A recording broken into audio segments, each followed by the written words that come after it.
Señor Javier Milei, muchas gracias por venir. Por favor, un placer. ¿Cómo estamos hoy, 25 días de pandemia, en el panorama económico? Porque nos paramos en el cómo, en el cuándo, pero como dice Renato también, hay mucha gente que nos dice en la calle, necesitamos urgente volver a trabajar, volver a producir, pero tenemos un stop que es el número de la pandemia que te condiciona. De vuelta, ya digamos la economía venía mal desde la económica de su historia, donde va a combinar default, va a combinar hiperinflación y va a combinar, digamos, un estallido social. El coronavirus ha profundizado esta situación y desde mi punto de vista, los economistas que rodean al presidente, lejos de aportar soluciones, son piromaníacos, más yendo a apagar un fuego que lo único que hacen es avivarlo. Pero tienen mucho margen. Yo te periodista, sino como argentino que vivo acá y escucho estos panoramas y me preocupan porque nos afectan a todos. ¿Tenemos margen? ¿Mucho margen? O podemos hablar de unas mentes que no funcionan, pero no encuentro que nadie tenga un camino, porque ya veníamos mal, no sé cuántos años viniste acá contándonos que no crecemos, y el déficit y toda la historia, más la deuda. Argentina no crece desde el 2011, en términos de PIB per cápita estamos abajo del 2007. Argentina es de los países con más riesgo país en el mundo. Tiene 4.000 en promedio, 60.000 en la punta corta. Yo eso lo sé. Digo, la inflación se está acelerando. La caída de la demanda de dinero se ha hecho evidente, llevando al dólar contado con liqui a 114. Pero tal vez lo de Pablo quiera decir, vos, ese es un escenario posible. No, eso es la descripción de lo que está pasando. Pero vos, la catástrofe social, la hiperinflación, es lo que, según vos, va a suceder. Pero no se puede hacer cosas para no llegar a ese escenario. Bueno, sí, se podrían hacer, pero no son las que está dispuesto a hacer los economistas que lo rodean al presidente. Concretamente, si vos te fijás, la cantidad de dinero durante el mes de marzo fue 36%. Si ya tomás los primeros días de abril, estás en 40%. ¿Lo que imprimimos, decís vos? Sí. Si vos comparás contra el año pasado, estás 85% arriba. Y en las hipótesis más optimistas en términos de caída de actividad económica y de recaudación, con estas hipótesis de gasto público, que por lo menos llevaría el déficit fiscal primario a 5 o 6 puntos del PBI, la emisión monetaria se terminaría entre duplicando o triplicando. Pero, por lo tanto, en un contexto donde vos, suponete la cantidad de dinero, la haces crecer 200% y se te está cayendo la demanda de dinero, porque fíjate lo grave de la situación, que vos te estás subiendo el dólar, pero con el sistema financiero cerrado. Sí, sin movimiento. Bueno, entonces digo, a ver, la demanda de dinero se está desplomando. Esa es la antesala de una hiperinflación. A ver, para traducirlo, ¿no? Vos decís, el gobierno imprime dinero porque efectivamente con una economía parada tiene que poder ponerle a la gente en el bolsillo dinero, pero son pesos que nadie quiere. Entonces mi pregunta sería la siguiente. Desideologizando, porque yo estoy escuchando economistas de todas las vertientes, de los más liberales, los más ortodoxos, los de izquierda, los de centro, decir que como la Argentina no tiene acceso al mercado de capitales, vamos a suponer que reduzcan en algo el gasto. No pienso así. Bueno, por eso te digo, hago como una generalización. Aunque redujesen algo del gasto público, igual es insuficiente. Entonces dice, la única herramienta que le queda hoy a la Argentina, quemando todos los libros de los economistas que siempre van en contra de la emisión monetaria, es imprimir billetes, ¿no? Imprimir pesos para ponerle en el bolsillo a la gente que hoy no tiene otro modo de ingreso. ¿Es la única salida realmente? No. De hecho, yo no comparto eso y y creo que, digamos, a ver, si lo dijera un heterodoxo, vaya y pase. Pero si lo dice alguien que verdaderamente es un ortodoxo, debería autoexcluirse del conjunto de los que profesamos por la buena teoría económica. No, lo dijo su ex compañero de Prefórmula, José Luis Esperta. Yo nunca fui compañero de fórmula de José Luis. No, yo no fui compañero de fórmula nunca porque nunca participé en política. Diego, no digas cosas que son falsas.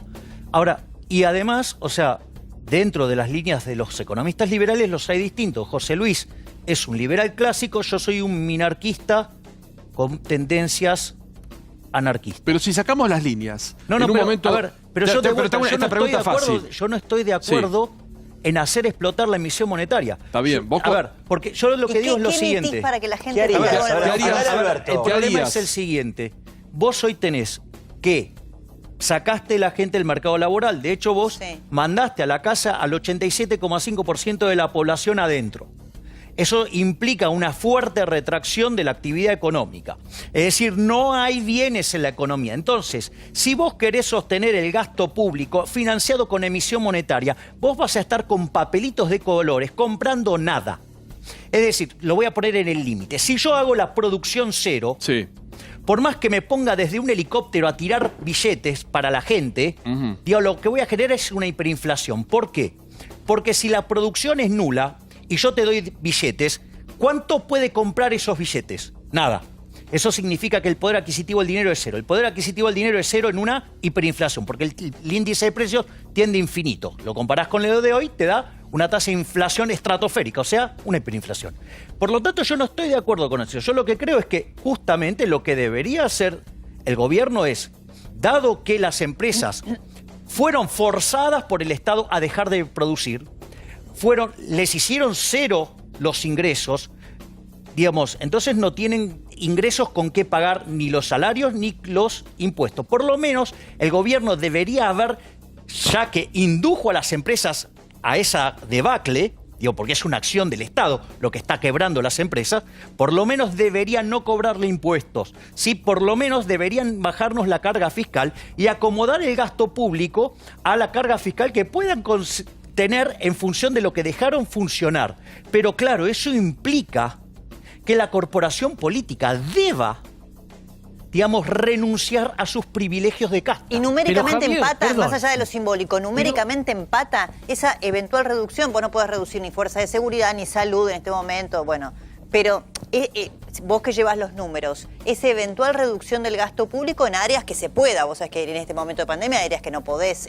Pero yo no dije ni de la caída de la recaudación, ni tocaría de la seguridad, ni tocaría tampoco la justicia. No, por eso, claro, numéricamente, digamos, la salud. ¿te alcanza? Digamos, yo no tocaría nada de eso, digo, porque esas funciones vos las necesitás, digamos, pero llevándolo a los números, funcionando. ¿a vos te alcanza ese eventual ahorro, no sé cuánto es en millones de pesos, para compensar la caída de la recaudación de la actividad económica? A ver, bueno, está bien, pero si a vos te cae la recaudación porque se está destrozando la actividad económica, digo, difícilmente lo puedas arreglar con base emisión monetaria. Porque de vuelta, menos bienes, siendo corridos por muchísimos más pesos, se llama inflación. Es decir, ahora, en el fondo, digamos, aquellos que te proponen alegremente emitir dinero, lo que te están diciendo en el fondo es que se produzca toda una licuación de los instrumentos financieros de la economía, porque digo, donde hay un activo del otro lado hay un pasivo, entonces lo que te están proponiendo es destrozar toda la estructura financiera de la economía y que además va a tener como consecuencia una destrucción del salario real monstruoso que va a llevar el número de pobres a 75% y temo que ni aún el peronismo puede llegar a manejar semejante atrocidad. ¿Y qué hace? ¿Metés una cuasimoneda? ¿Viste que hoy Melconian habló de eso? ¿Metés una cuasimoneda? Me parece una cargada eso. Todo es malo. Sí, claro. A ver, supongamos el caso de Córdoba, que tiene una cuasimoneda. Pero para un bono para los proveedores. No, pero digo, fíjate esto. ¿Cuál es el punto? Si vos tenés una cuasimoneda... Un cuasimoneda es un patacón o lo que tuvimos en los tiempos que imprimen las provincias y que suplantan pesos. Claro, es un título público. Claro. Como no pueden, salvo la provincia de Buenos Aires, que sí podría emitir dinero si lo quiere hacer, por el Pacto de San José de Flores. Ninguna provincia puede emitir plata. Ninguna provincia, salvo Buenos Aires, puede hacer eso. ¿Qué es lo que emitió Córdoba? Córdoba emitió un bono. O sea, vos te va a dejar un interés, por ejemplo, y además te permiten utilizarlo para pagar impuestos. Claro. Ahora, ¿qué es lo que pasa? Cuando vos emitís la cuasimoneda, ¿sí?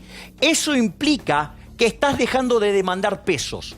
Cuando vos dejás de demandar pesos, el poder adquisitivo del peso, ¿qué pasa? Cae. Es decir, estás incentivando una mayor tasa de inflación. Por lo tanto, creer que crear una cuasimoneda resuelve el problema de la inflación no es digno de un alumno de teoría monetaria.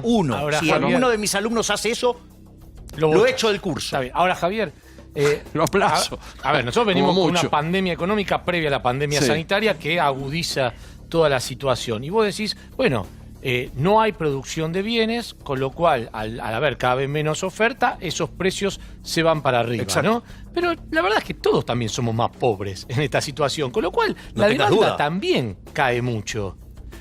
Pero eso no te puede equilibrar, perdóname, déjame terminar y después contestás. Eso no te puede equilibrar un poco, planchar el aumento de precio y que eso, por ejemplo, se haya verificado que el dólar se te sigue yendo para arriba, pero los precios, vos vas al supermercado y más o menos se siguen manteniendo en la misma línea. Pero no. Digo, a ver, si se contrae la oferta, los precios tienden a subir. Sí. Y si vos además estimulás la demanda... Pero no hay una estimulación de la demanda. Ah, el que ¿no? cobra 10.000 pesos de la IFE, ¿en realidad vos creés que puede salir a comprar lo que quiere? Pero apenas tiene va a un comprar peso comida para subsistir. A ver, Gustavo, vamos a esto, de vuelta. El déficit que dejó el macrismo bien medido no es 0,6 negativo, sino que es 3%. Este gobierno propone un paquete de estímulos fiscales equivalente a 2 puntos del PBI. O sea, con lo cual, digamos, está incrementando la política fiscal y la financia con emisión monetaria. Con lo cual sí tenés estímulo de la demanda y eso sí genera todavía mayor presión en precios. Pero acá hay un problema más grave. El problema es que esto no se arregla con papelitos de colores, porque si vos fueras más rico emitiendo papelitos de colores, Argentina ya viviría en el paraíso. ¿Me comprendés? Y en realidad el caso de Argentina es un escándalo inflacionario de haberle quitado 13-0 a la moneda, 2 hiperinflaciones sin guerra, destrucción de 5 signos monetarios que si lo mirás bien en términos legales son 6. Entonces, digamos, y la realidad es que vas a estar tirando un papelito a la calle que además la gente no lo quiere. Pero está bien, pero vos qué harías, ¿abrirías la economía a riesgo de que la parte sanitaria se te vaya a otro lugar? Mirá, yo la última vez que estuve acá hice una propuesta de cómo enfocar el tema y afortunadamente recién el infectólogo que estaba... El doctor Pollack. Sí, estaba justamente señalando exactamente lo mismo, es copiemos las experiencias exitosas. Y para vos es abrir un poco y si no funciona cerrar. Porque vos como ministro, te digo de corazón, vos ponés toda la fuerza en la economía, no ponés en la parte sanitaria. No es cierto eso, Pablo. Pero entonces, ¿cómo no parás al 87%? No, ¿sabés lo que pasa? Primero, ese es un falso dilema. No hay un dilema entre salud y economía. Y te voy a explicar por qué. Porque aquellos países que son más libres, ¿sí? Que no solo son 8 veces más ricos que los reprimidos, sino que los países más libres la gente vive 25% más que lo que vive en los países reprimidos. En los países reprimidos viven 64 años, en los países libres viven 80 años. O sea que no hay conflicto entre salud y economía. Punto 1. Punto 2. De vuelta, si yo, digamos, sigo con el modelo de cuarentena cavernícola, es decir, si yo no tengo nada como tratarlo, no tengo ningún instrumento ni nada por el estilo, lo único que puedo tener como instrumento es el confinamiento. ¿Sí? Ahora, si yo llevo la idea del confinamiento al límite, la producción es 0. Entonces, en lugar de decir, no sé, Alberto Fernández habló de 100.000 muertos. Entonces, en lugar de tener 100.000 muertos, vas a tener 45 millones de muertos. Porque cuando vos no produzcas nada, no vas a poder consumir nada. Es decir, lo más maravilloso que tiene toda esta crisis es todo lo que vamos a tener que aprender, en especial los heterodoxos y los ortodoxos de mal pelaje, ¿sí? De lo que es el error conceptual del keynesianismo. Ahora, ¿qué ayuda podrías dar? ¿Qué ayuda plantearías vos para...? ¿Qué? No, perdón, que estaba hablando Diego, pero dale. Bueno, no, ¿qué ayuda plantearías vos para las pymes? Que en este momento están con los bancos que le dan la misma financiación que le daban antes, nada más que lo pasan al COVID. Y, o sea, los bancos en realidad están saliendo beneficiados en todo esto porque ellos están prestando dinero, pero con la garantía del gobierno, porque están usando la misma línea de financiación. No es que digamos, están siendo beneficiados, están protegiendo de crear crédito artificial frente al desastre que causó el gobierno en materia financiera. A ver, vamos a esto. ¿Cuál es el gran problema que tienen las pymes hoy? Las pymes tenían líneas de crédito, ¿sí? Que básicamente toman los cheques y los descuentan para hacerse de cash. ¿Qué es lo que pasa? Cuando el gobierno te cierra la producción, unilateralmente decide que acá nadie produce más nada, ¿sí? ¿Qué pasa? Tus ingresos se desploman. Entonces, esos cheques que los bancos tenían en cartera, que se los habían dado las pymes, cuando los quieren cobrar no los pueden cobrar por la propia acción del gobierno. Entonces, ¿qué pasa? Quedan en rojo. Es decir, ese crédito que había sido dado, digamos, de manera contra instrumentos y contraproducción que existía, ahora se derrumbó por la decisión del gobierno. Entonces lo que te dicen los bancos es, mirá, vos me acabás de destrozar la cartera de crédito, si vos querés que yo les dé más plata contra aire, ponela vos, porque yo no te voy a regalar el balance del banco para que encima después que me lo destrozás me vengas a decir que necesito que me salves. O sea, entonces, desde mi punto de vista, el problema es, yo estoy de acuerdo con el primer paso inicial de la cuarentena, ¿sí?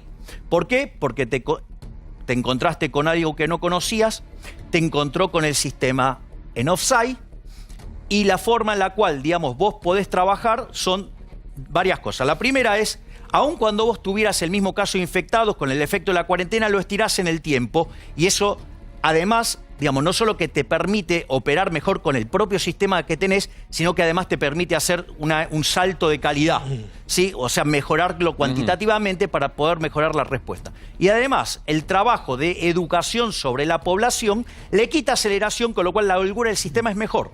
¿Ok? Digamos, entonces, primer parte estoy de acuerdo. Segunda parte no, porque se te está destrozando la economía. ¿Y qué es lo que pasa? Mirá, esto es muy interesante. En Estados Unidos, una empresa promedio resiste una cuarentena full 25 días. Nada más. Nada más. ¿25? 25. Nada más. Pero ese es el promedio. Quiere decir que, por ejemplo, los restaurantes te aguantan 14 días. ¿Sí? Digo, Claro. Eso está hecho en un estudio del Morgan. Ahora, les cuento, digamos, y se lo imaginarán, que el sistema financiero argentino es muchísimo más precario. Más débil. Bien, con lo cual, digamos, ni de casualidad llegamos a ese número. Pero como si todo eso fuera poco, Argentina tiene, según la etapa del ciclo, entre 30 y 40% de la economía en negro. Claro. El problema radica que cuando vos haces esta cuarentena cavernícola, el problema radica que hay gente que las dejaste sin plata. O sea, y que no se arregla tampoco tirándole plata desde el helicóptero, porque vos además necesitas producir, porque si vos tirás plata sin producción a cambio, de vuelta, generás un desastre inflacionario. Y otra particularidad, el que no está en negro, hoy no puede retirar la plata de los bancos, los pesos. Eso es una situación muy paradójica, muy particular, que sucede en la Argentina y no en otros países. ¿Puede ¿no? sacar por cajero 35.000? Sí, pero es el Bueno, límite pero- que te pone el gobierno. Es decir, no sé eso- si ustedes se dan cuenta, pero es tenemos un un tema. corralito. Es un tema. Pero hago una pregunta. Si yo saco 35, supongamos que tengo el dinero, yo puedo sacar, tengo un depósito en el banco, una caja de ahorro, puedo Sí. sacar 35.000 Pero si por tenés día. 150.000 pesos y lo necesitas para pagar sueldos o lo que fuese. No podés Porque, sacar de eso una es ventana. muy importante, No podés. le llamemos A ver. como le llamemos. Sí.